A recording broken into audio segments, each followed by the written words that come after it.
Aming Diyos na makapangyarihan sa lahat, muli nagpapasalamat po kami sa iyong biyaya, sa iyong mga pinagkakalago po sa amin na gamit namin sa araw-araw at nabibigyan po kami ng pagkakataon na muli kami naman po, O Diyos, ay makipagbigay sa iyong ministeryo, Lord God, na magagamit, Panginoon, para po sa iyong mga gawain at mapagpapala din po ang iba.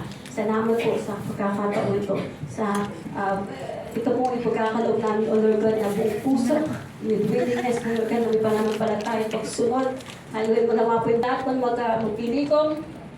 Ang minister po Panginoong Pinas, in Jesus' mighty name, salamat po sa kanilang buhay. Pagpalain mo po Panginoong gawa ng kanilang mga kamay. At ito po ang mga dalangin. Salamat at binabalik po sa iyo sa pangalan ng aming Panginoong Jesus.